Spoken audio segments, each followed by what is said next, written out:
وہ دھوپوں میں تپتی زمینوں میں سجدے، سفر میں وہ گھوڑوں کی زینوں پہ سجدے۔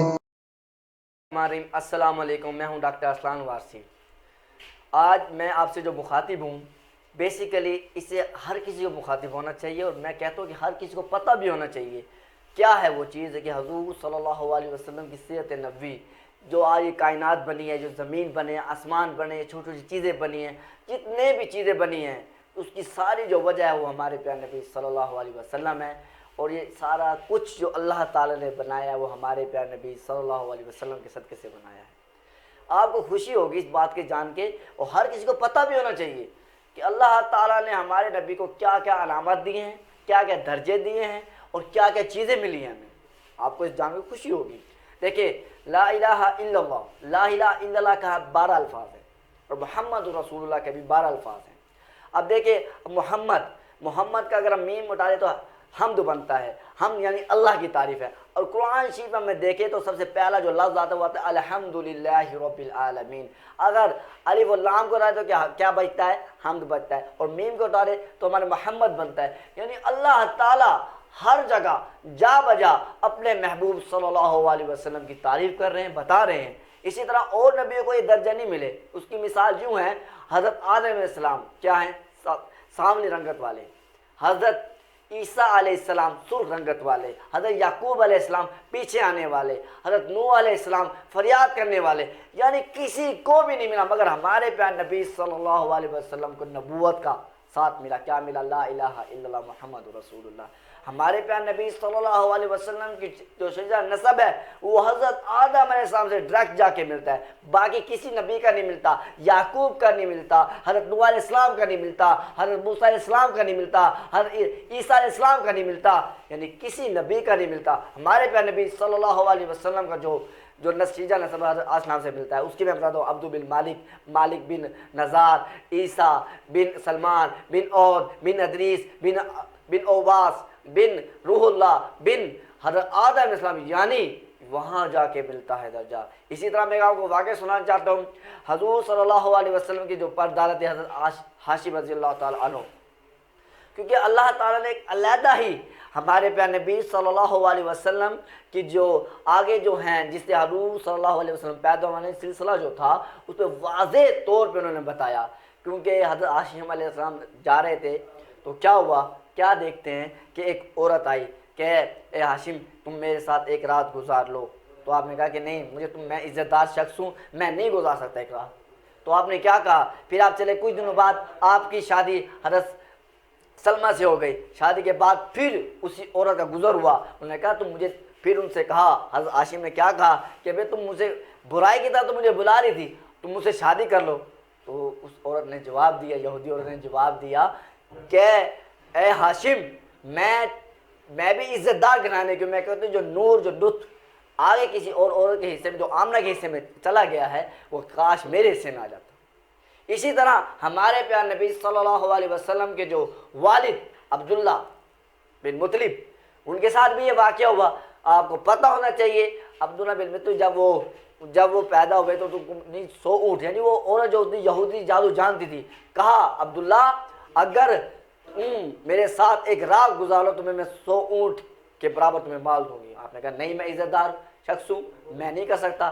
کچھ دنوں بعد آپ کی شادی آمنہ رضی اللہ تعالیٰ سے ہو گئی، تو پھر کچھ دنوں بعد پھر وہی واقعہ، وہی دوبارہ وہی روٹین، وہی چیز، وہی عورت پھر ملی۔ انہوں نے کہا ہاں تم مجھے گناہ کی طرف دعوت تو دیتی تھی، مجھے تم گناہ کی طرف دعوت جو دیتی تھی تو ہم مجھ سے شادی کرو گے۔ نہیں، میں نے تیرے ماتھے پہ جو چمک دیکھی کہ آگے جو نبی آنے والا ہے، جو تمہاری اولاد ہوگی، وہ نبی ہے، آخری زماں ہے، تو میں چاہتی تھی وہ نور میرے پاس آئے، مگر میں بھی عزت دار گھرانے کی ہوں، تو میں بھی بس یہ چاہتی تھی یہ نور جو ہے وہ میرے طرف آ جائے۔ تو بالکل بھی ہمارے پیارے نبی صلی اللہ علیہ وسلم 12 نبیوں نے خواہش کی کہ ہمیں نبی نہ بنا، ہمیں ان کا امتی بنا دے۔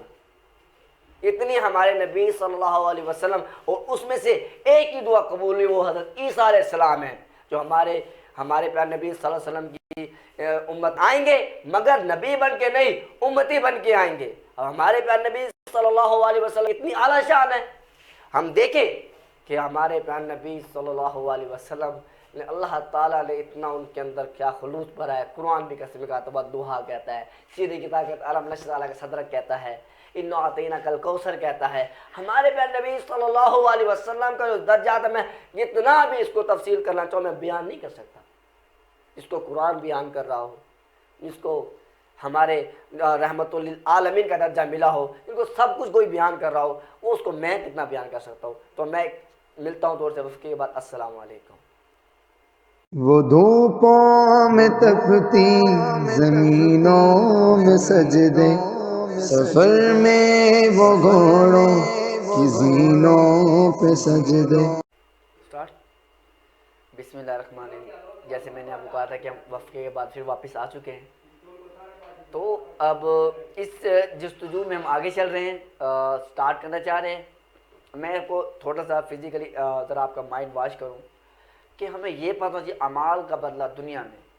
ہم تو یہ ہمارے ایک عام سے بندے کا, ہر مسلمان کا یہی طریقہ ہے بھائی ہمیں جو بھی ملے گا وہ آخرت میں ملے گا, مگر اس پہ ہم سوچیں, جستجو کریں کہ ہمیں کیا چیز ہے.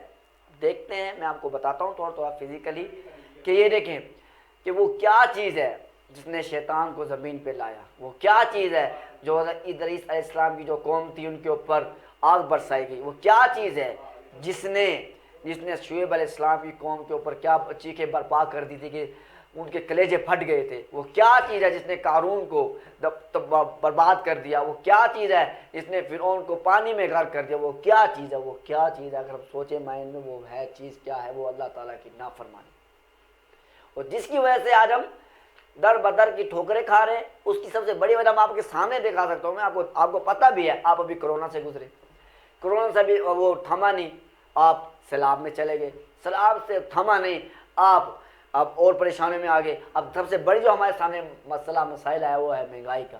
یعنی یہ آپ نہ کہیں کہ بھئی اوپر سے ہو گیا, جس نے کر لیا, جس نے کر لیا, جس نے کر لیا. نہیں, یہ ہمارے اعمال ہیں. اعمال کا بدلہ دنیا میں ملتا ہے. اب آپ دیکھیں آپ کس طرف بھاگ رہے ہیں. میں آپ کو جو چیز سمجھانا چاہ رہا ہوں, لیکن دنیا ہمیں کچھ بھی نہیں دینے والی. دنیا نے کیا, حضور صلی اللہ علیہ وسلم نے فرمایا کہ دنیا ایسے ہے, اگر سمندر میں اگر آپ انگلی ڈالیں, جو انگلی میں جو پانی لگے وہ دنیا ہے, جو سمندر ہے وہ آخرت ہے. ہم دیکھ رہے دنیا کی, آپ کو میں مثال تھوڑی سی نظم میں آپ کو میں بتا دیتا ہوں وہ کیا ہے. ہم مر گئے تو ہر کسی کو دفنانے کی فکر ہوگی, کسی کو قبر کی تو کسی کو جانے کی فکر ہوگی. میرا نام پکارا جائے گا مسجد کے میناروں پر, کہیں دیر نہ ہو جائے جنازے کی فکر ہوگی. پہلے روتے تھے میرے مرنے کے افسوس میں, ہم چلے گئے تو انہیں کھانے کی فکر ہوگی. جو ہی شام ہوگی پریشانی اور بڑھ جائے گی, کتنے مہمان آئیں گے سلانے کی فکر ہوگی. بنائیں گے چاول, بنائیں گے گوشت, ہر کسی کو برادری میں عزت بنانے کی فکر ہوگی. دیکھیں ناظرین, جب ہمارا دیکھنا اب آپ نے ٹوٹلی, میں نے آپ کو ون سیکوینس سے بتا دیا, یہ ہماری حالت ہے. یہاں تک کہ لوگ میری یہ انگوٹھی بھی مجھ سے چھین لیں گے. تو اب کس دنیا کے پیچھے بھاگ رہے ہیں جس کو پتہ ہے کہ کچھ بھی نہیں ہے. اللہ تعالیٰ نے خود فرمایا ہے کہ دنیا ایک دھوکہ ہے, محض دھوکہ ہے. اس نے دنیا بنائی وہ بھی ہمیں یہی سمجھانا چاہ رہا ہے.